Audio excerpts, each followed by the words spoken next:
I saw that. That covers everything from basic structure of the atom to quantum mechanics. So it's clear you have an intuition and a passion for both the physical world with chemistry and now robotics to the digital world with AI, deep learning, reinforcement learning, and so on.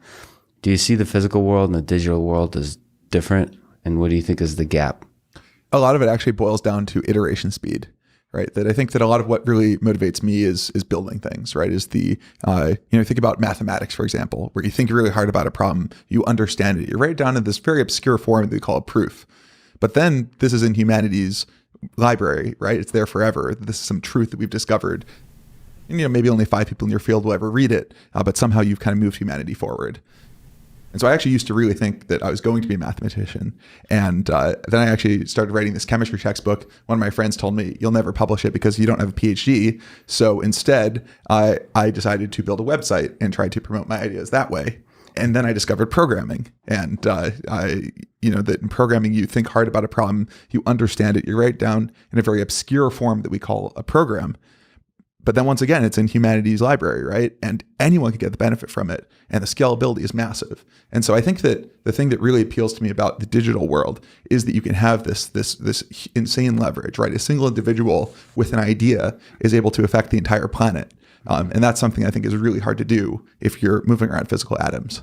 But you said mathematics. So if you look at the wet thing over here, our mind, do you ultimately see it as just math, as just information processing, or is there some other magic as you've seen through biology and chemistry and so on?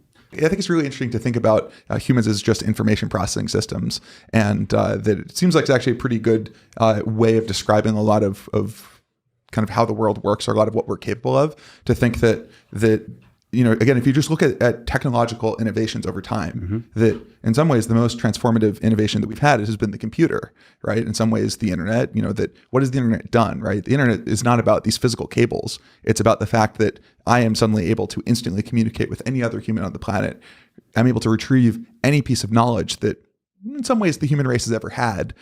And that those are these insane transformations. Do you see our society as a whole, the collective, as another extension of the intelligence of the human being? So if you look at the human being as an information processing system, you mentioned the internet, the networking. Do you see us all together as a civilization, as a kind of intelligence system? Yeah, I think this is actually a really interesting perspective to take and to think about, that you sort of have this collective intelligence of all of society. The economy itself is this superhuman machine that is optimizing something, right? And it's almost in some ways a company has a will of its own, right? That you have all these individuals who are all pursuing their own individual goals and thinking really hard and thinking about the right things to do, but somehow the company does something that is this emergent thing, and that it's a really useful abstraction. And so I think that in some ways, we think of ourselves as the most intelligent things on the planet and the most powerful things on the planet.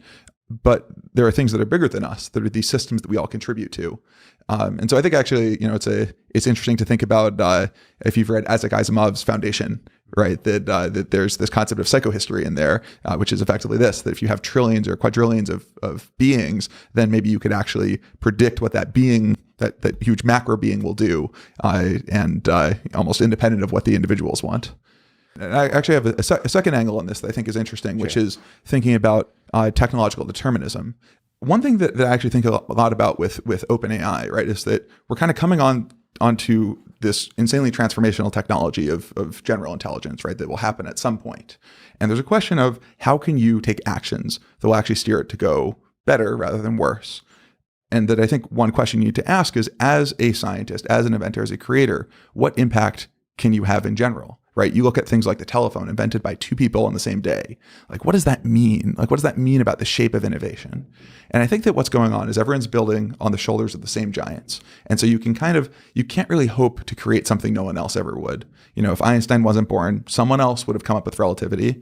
He changed the timeline a bit, right? That maybe it would have taken another 20 years, but it wouldn't be that fundamentally humanity would never discover these fundamental truths. So there's some kind of invisible momentum that some people like Einstein or OpenAI is plugging into, that's anybody else can also plug into, and ultimately that wave takes us into a certain direction. That's what you mean by determinism. That's right. And this kind of seems to play out in a bunch of different ways, that there's some exponential that is being ridden, and that the exponential itself, which one it is, changes. Think about Moore's law. An entire industry set its clock to it for 50 years.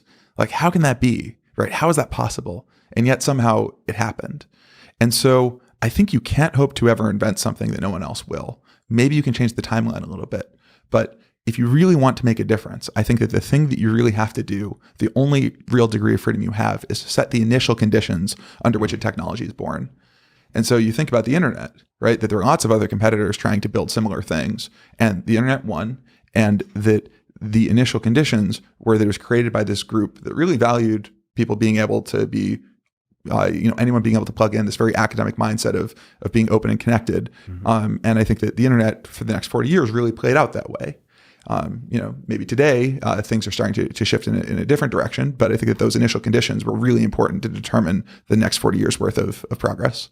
That's really beautifully put. So another example of that I think about, I recently looked at it. I looked at Wikipedia, the formation of Wikipedia, and I wonder what the internet would be like if Wikipedia had ads. There's a interesting argument that why they chose not to make it put advertisement on Wikipedia. I think Wikipedia is one of the greatest resources we have on the internet. It's extremely surprising how well it works and how well it was able to aggregate all this kind of good information. And essentially the creator of Wikipedia, I don't know, there's probably some debates there, but set the initial conditions, and now it carried itself forward. That's really interesting. So the way you're thinking about AGI or artificial intelligence is you're focused on setting the initial conditions for the progress. That's right.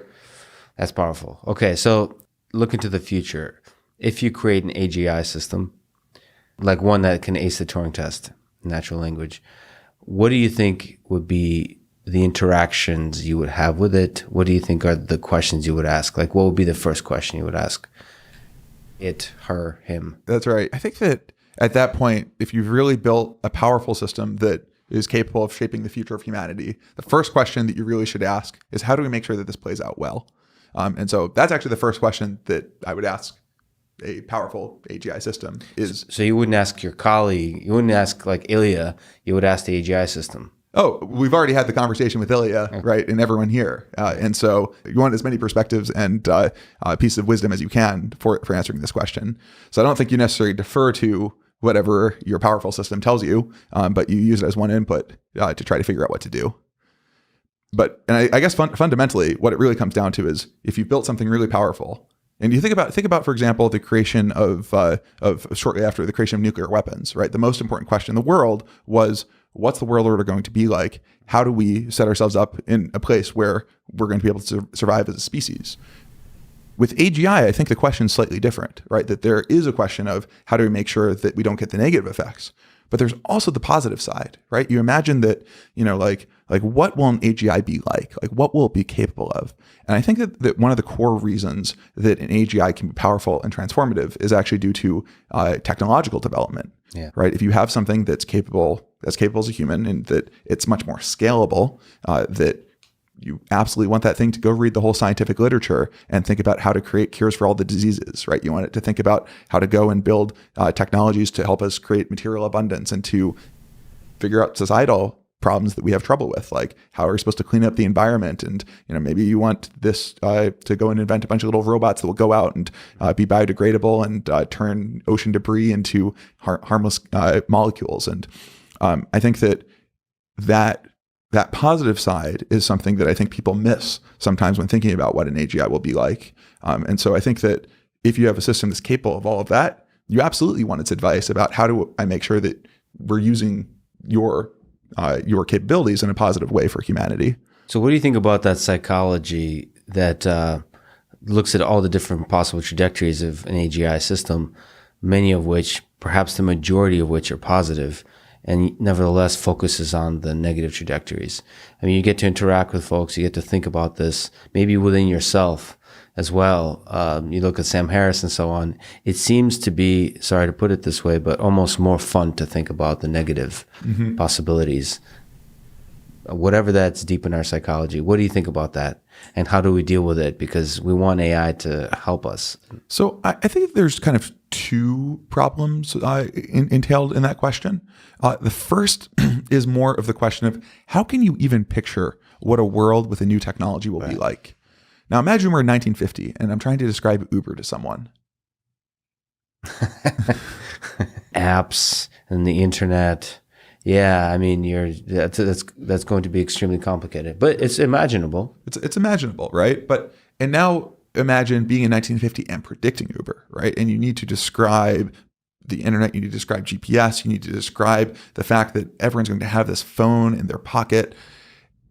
And so I think that just the first truth is that it is hard to picture how a transformative technology will play out in the world. We've seen that before with technologies that are far less transformative than AGI will be. And so I think that one piece is that it's just even hard to imagine and to really put yourself in a world where you can predict what that positive vision would be like. And, I think the second thing is that I think it is always easier to support the negative side than the positive side. It's always easier to destroy than create. And less in a physical sense and more just in an intellectual sense, right? Because I think that with creating something, you need to just get a bunch of things right, and to destroy, you just need to get one thing wrong. Yeah. And so I think that what that means is that I think a lot of people's thinking dead ends as soon as they see the negative story. But that being said, I actually have some hope, right? I think that the positive vision is something that I think can be is something that we can talk about. And I think that just simply saying this fact of, like there's positive, there's negatives, everyone likes to dwell on the negative. People actually respond well to that message and say, you're right. There's a part of this that we're not talking about, not thinking about. And that's actually something that's I think really been a key part of how we think about AGI at OpenAI, right? You can kind of look at it as like, okay, like OpenAI talks about the fact that there are risks, and yet they're trying to build this system. Mm-hmm. Like, how do you square those two facts? So do you share the intuition that some people have, from Sam Harris to even Elon Musk himself, that it's tricky as you develop AGI to keep it from slipping into the existential threats, into the negative? What's your intuition about how hard is it to keep AI development on the positive track? And what's your intuition there? To answer that question, you can really look at how we structure OpenAI. So we really have three main arms. So we have capabilities, which is actually doing the technical work and pushing forward what these systems can do. There's safety, which is working on technical mechanisms to ensure that the systems we build are aligned with human values. And then there's policy, which is making sure that we have governance mechanisms, answering that question of, well, whose values? And so I think that the technical safety one is the one that people kind of talk about the most, right? You talk about, think about, all of the dystopic AI movies. A lot of that is about not having good technical safety in place. And what we've been finding is that, I think that actually a lot of people look at the technical safety problem and think it's just intractable, right? This question of what do humans want? How am I supposed to write that down? Can I even write down what I want? Mm-hmm. No way. And then they stop there. But the thing is, we've already built systems that are able to learn things that humans can't specify. Even the rules for how to recognize if there's a cat or a dog in an image. Right. Turns out it's intractable to write that down, and yet we're able to learn it. And that what we're seeing with systems we build at OpenAI, and they're still in early proof of concept stage, is that you are able to learn human preferences. You're able to learn what humans want from data. And so that's kind of the core focus for our technical safety team. And I think that we've had some pretty encouraging updates in terms of what we've been able to make work. So you have an intuition and a hope that from data, looking at the value alignment problem, from data, we can build systems that align with the collective better angels of our nature. So align with the ethics and the morals of human beings. To even say this in a different way, think about how do we align humans, right? Think about a human baby can grow up to be an evil person or a great person. And a lot of that is from learning from data, right? That you have some feedback as a child is growing up, they get to see positive examples. And so I think that just like the only example we have of a general intelligence that is able to learn from data to align with human values and to learn values, I think we shouldn't be surprised that we can do the same sorts of techniques, or whether the same sort of techniques end up being how we solve value alignment for AGIs. So let's go even higher. I don't know if you've read the book *Sapiens*, but there's an idea that that as a collective, as us human beings, we kind of develop together and ideas that we hold. There's no, in that context, objective truth. We just kind of all agree to certain ideas and hold them as a collective. So do you have a sense that there is, in the world of good and evil, do you have a sense that to the first approximation, there are some things that are good and that we could teach systems to behave to be good? So I think that this actually blends into our third team, right, which is the policy team. And this is the one, the aspect I think people really talk about way less than they should, right? Because imagine that we build super powerful systems that we've managed to figure out all the mechanisms for these things to do whatever the operator wants. The most important question becomes, who's the operator? What do they want? And how is that going to affect everyone else, right? And I think that this question of what is good, what are those values? I mean, I think you don't even have to go to those very grand existential places to start to realize how hard this problem is. You just look at different countries and cultures across the world, right, and that there's a very different conception of how the world works and what kinds of ways that society wants to operate. And so I think that the really core question is actually very concrete. And I think it's not a question that we have ready answers to, right? Is how do you have a world where all of the different countries that we have, United States, China, Russia, and the hundreds of other countries out there are able to continue to not just operate in the way that they see fit, but in the world that emerges in these where you have these very powerful systems operating alongside humans ends up being something that empowers humans more, that makes human existence be a more meaningful thing, and that people are happier and wealthier and able to live more fulfilling lives. It's not an obvious thing for how to design that world once you have that very powerful system.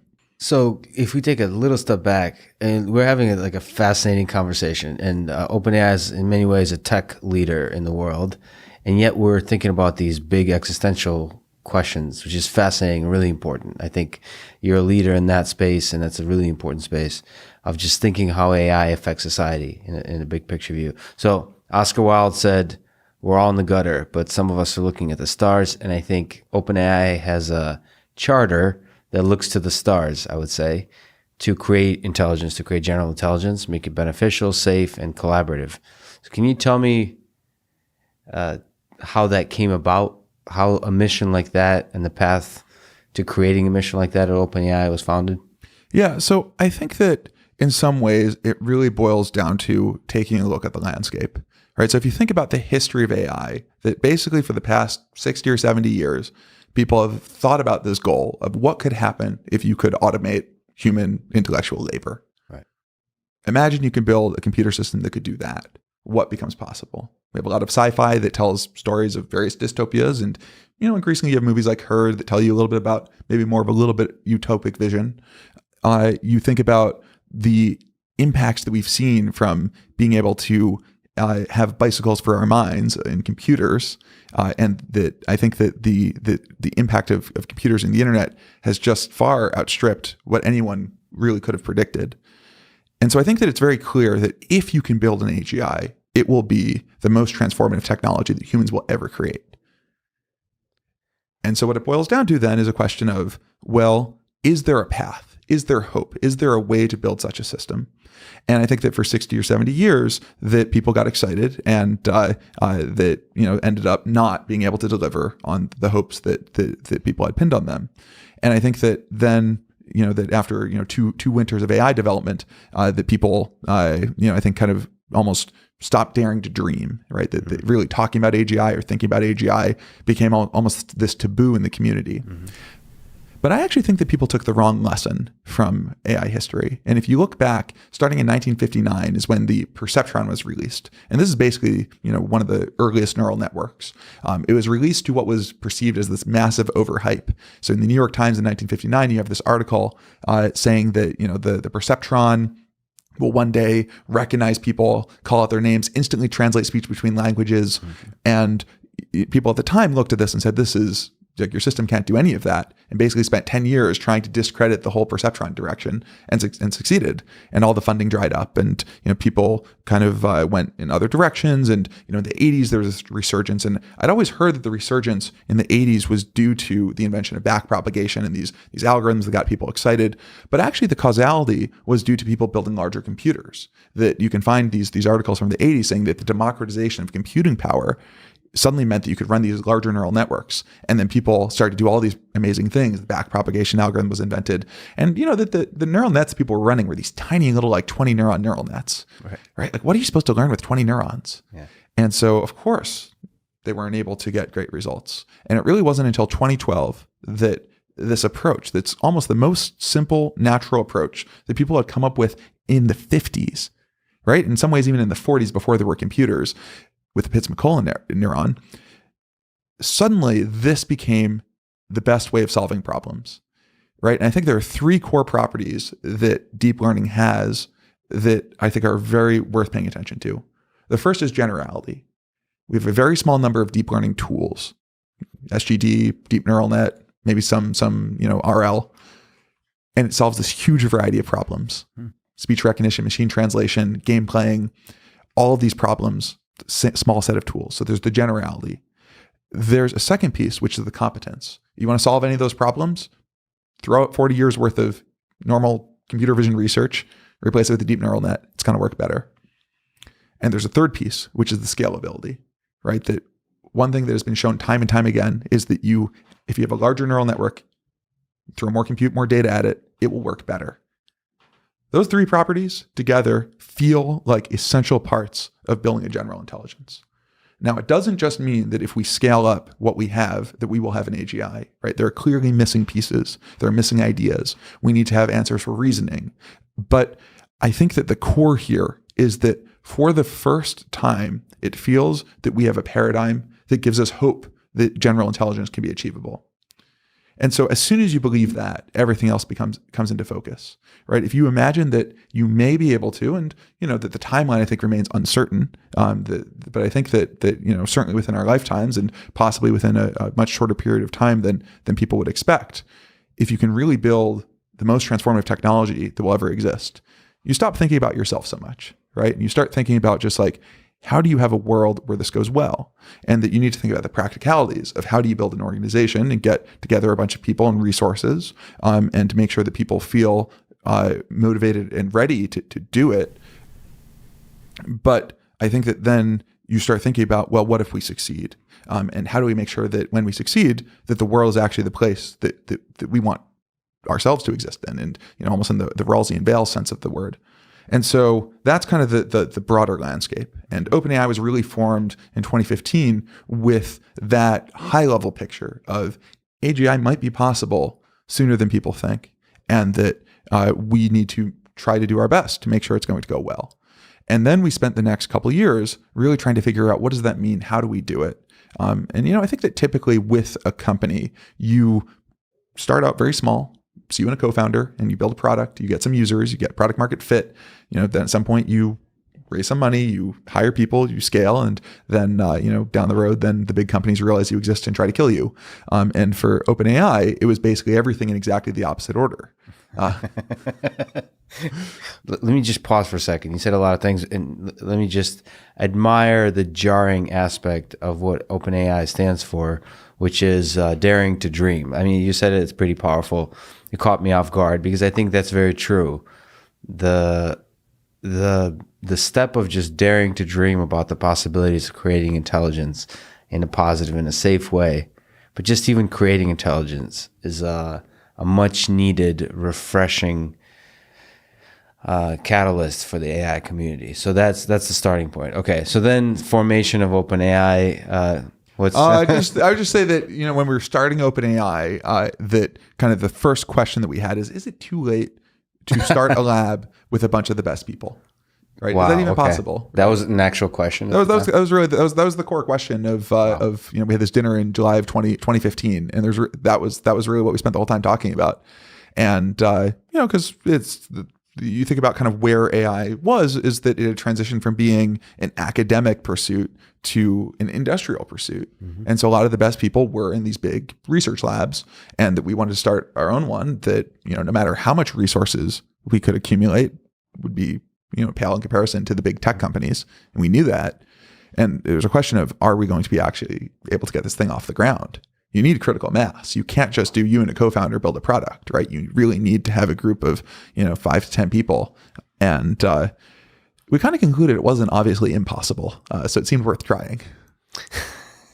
Well, you're also dreamers, so who knows, right? That's right. Okay, so speaking of that, competing with the big players, let's talk about some of the tricky things as you think through this process of growing, of seeing how you can develop these systems at scale that competes. So you recently formed OpenAI LP, a new cap profit company that now carries the name OpenAI. So OpenAI is now this official company. The original nonprofit company still exists and carries the OpenAI nonprofit name. So can you explain what this company is, what the purpose of its creation is, and how did you arrive at the decision to create it? OpenAI, the whole entity, and OpenAI LP as a vehicle is trying to accomplish the mission of ensuring that artificial general intelligence benefits everyone. And the main way that we're trying to do that is by actually trying to build general intelligence ourselves and make sure the benefits are distributed to the world. That's the primary way. We're also fine if someone else does this, right? It doesn't have to be us. If someone else is going to build an AGI and make sure that the benefits don't get locked up in one company or, one with one set of people, we're actually fine with that. And so those ideas are baked into our charter, which is kind of the foundational document that describes kind of our values and how we operate. But it's also really baked into the structure of OpenAI LP. And so the way that we've set up OpenAI LP is that in the case where we succeed, right, if we actually build what we're trying to build, then investors are able to get a return. But that return is something that is capped. And so if you think of AGI in terms of the value that you could really create, you're talking about the most transformative technology ever created. It's going to create orders of magnitude more value than any existing company. And that all of that value will be owned by the world, like legally titled to the nonprofit to fulfill that mission. And so that's the structure. So the mission is a powerful one, and it's one that I think most people would agree with. It's how we would hope AI progresses. And so how do you tie yourself to that mission? How do you make sure you do not deviate from that mission, that other incentives that are profit driven don't interfere with the mission? So this was actually a really core question for us for the past couple of years, because I'd say that the way that our history went was that for the first year we were getting off the ground, right? We had this high level picture, but we didn't know exactly how we wanted to accomplish it. And really 2 years ago is when we first started realizing in order to build AGI, we're just going to need to raise way more money than we can as a nonprofit. And we're talking many billions of dollars. And so the first question is, how are you supposed to do that and stay true to this mission? And we looked at every legal structure out there and concluded none of them were quite right for what we wanted to do. And I guess it shouldn't be too surprising if you're going to do some crazy unprecedented technology that you're going to have to come up with some crazy unprecedented structure to do it in.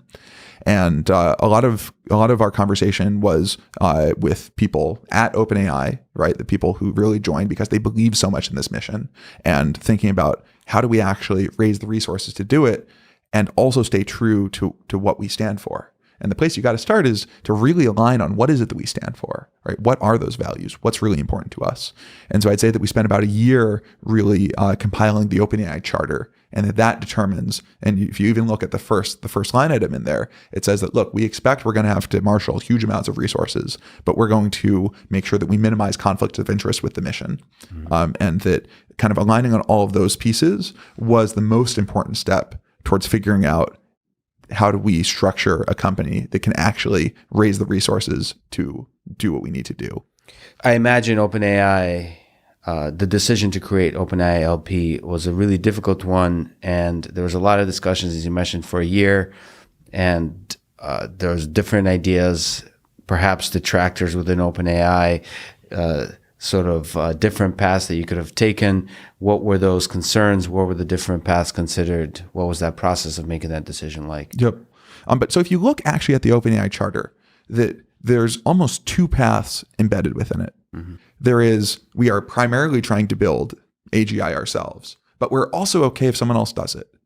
And this is a weird thing for a company. It's really interesting, actually. Yeah. There is an element of competition that you do want to be the one that does it, but at the same time, you're okay if somebody else doesn't. And we'll talk about that a little bit, that trade-off, that dance that's really interesting. And I think this was the core tension as we were designing OpenAI LP and really the OpenAI strategy, is how do you make sure that both you have a shot at being a primary actor, which really requires building an organization, raising massive resources, and really having the will to go and execute on some really, really hard vision, right? You need to really sign up for a long period to go and take on a lot of pain and a lot of risk. And to do that, normally you just import the startup mindset, right? And that you think about, okay, like how do we out execute everyone? You have this very competitive angle.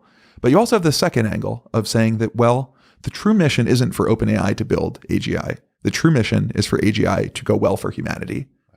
And so how do you take all of those first actions and make sure you don't close the door on outcomes that would actually be positive and fulfill the mission? And so I think it's a very delicate balance, right? And I think that going 100% one direction or the other is clearly not the correct answer. And so I think that even in terms of just how we talk about OpenAI and think about it, there's just like one thing that's always in the back of my mind is to make sure that we're not just saying OpenAI's goal is to build AGI, right? That it's actually much broader than that, right? That first of all, it's not just AGI, it's safe AGI that's very important. But secondly, our goal isn't to be the ones to build it. Our goal is to make sure it goes well for the world. And so I think that figuring out how do you balance all of those and to get people to really come to the table and compile the like a single document that encompasses all of that wasn't trivial. So part of the challenge here is your mission is, I would say, beautiful, empowering, and a beacon of hope for people in the research community and just people thinking about AI. So your decisions are scrutinized more than, I think, a regular profit-driven company. Do you feel the burden of this in the creation of the charter and just in the way you operate? Yes. So why do you lean into the burden by creating such a charter? Yeah. Why not keep it quiet? I mean, it just boils down to the mission, right? Like I'm here and everyone else is here because we think this is the most important mission, right? Dare to dream. All right. So do you think you can be good for the world or create an AGI system that's good when you're a for-profit company? From my perspective, I don't understand why profit interferes with positive impact on society. I don't understand why Google, that makes most of its money from ads, can't also do good for the world, or other companies, Facebook, anything. I don't understand why those have to interfere. You can profit isn't the thing, in my view, that affects the impact of a company. What affects the impact of the company is the charter, is the culture, is the people inside, and profit is the thing that just fuels those people. So what are your views there? Yeah, so I think it's a really good question, and there's some real like long-standing debates in human society that are wrapped up in it. The way that I think about it is just think about what are the most impactful nonprofits in the world? What are the most impactful for-profits in the world? Right. It's much easier to list the for-profits. That's right. And I think that there's some real truth here that the system that we set up, the system for kind of how today's world is organized, is one that really allows for huge impact. And that kind of part of that is that you need to be for-profits are self-sustaining and able to kind of build on their own momentum. And I think that's a really powerful thing. It's something that, when it turns out that we haven't set the guardrails correctly, causes problems, right? Think about logging companies that go and deforest, the rainforest. That's really bad. We don't want that. And it's actually really interesting to me that kind of this question of how do you get positive benefits out of a for-profit company? It's actually very similar to how do you get positive benefits out of an AGI? right? That you have this like very powerful system. It's more powerful than any human, and is kind of autonomous in some ways. It's superhuman in a lot of axes, and somehow you have to set the guardrails to get good things to happen. But when you do, the benefits are massive. And so I think that when I think about nonprofit versus for-profit, I think just not enough happens in nonprofits. They're very pure, but it's just kind of, it's just hard to do things there. In for-profits, in some ways, like too much happens. But if kind of shaped in the right way, it can actually be very positive. And so with OpenAI LP, we're picking a road in between. Now, the thing that I think is really important to recognize is that the way that we think about OpenAI LP is that in the world where AGI actually happens, right? In a world where we are successful, we build the most transformative technology ever, the amount of value we're going to create will be astronomical. Mm-hmm. And so then in that case, that the cap that we have will be a small fraction of the value we create. And the amount of value that goes back to investors and employees looks pretty similar to what would happen in a pretty successful startup. And that's really the case that we're optimizing for, right? That we're thinking about in the success case, making sure that the value we create doesn't get locked up. And I expect that in other, for-profit companies that it's possible to do something like that. I think it's not obvious how to do it, right? And I think that as a for-profit company, you have a lot of fiduciary duty to your shareholders, and that there are certain decisions that you just cannot make. In our structure, we've set it up so that we have a fiduciary duty to the charter, right? That we always get to make the decision that is right for the charter, rather than, even if it comes at the expense of our own stakeholders. And so I think that when I think about what's really important, it's not really about nonprofit versus for-profit. It's really a question of, if you build AGI and you kind of, humanity is now in this new age, who benefits? Whose lives are better? And I think that what's really important is to have an answer that is everyone.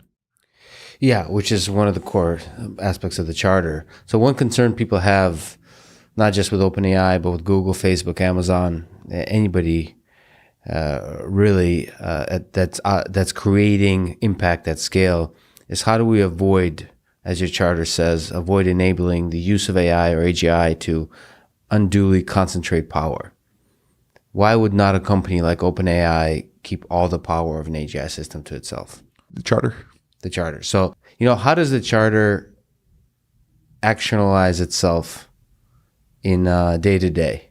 So I think that first to zoom out, right, that the way that we structure the company is so that the power for sort of, dictating the actions that OpenAI takes ultimately rests with the board, right? The board of the nonprofit.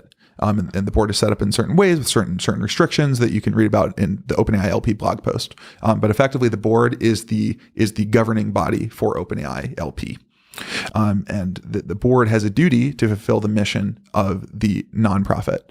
And so that's kind of how we how we thread all these things together. Now, there's a question of, so day to day, how do people, the individuals who in some ways are the most empowered ones, right? The board sort of gets to call the shots at the high level, but the people who are actually executing are the employees, right? The people here on a day-to-day basis who have the keys to the technical kingdom. And there, I think that the answer looks a lot like, well, how does any company's values get actualized, right? And I think that a lot of that comes down to that you need people who are here because they really believe in that mission, and they believe in the charter, and that they are willing to take actions that maybe are worse for them, but are better for the charter. And that's something that's really baked into the culture. And honestly, I think it's, I think that that's one of the things that we really have to work to preserve as time goes on. And that's a really important part of how we think about hiring people and bringing people into OpenAI.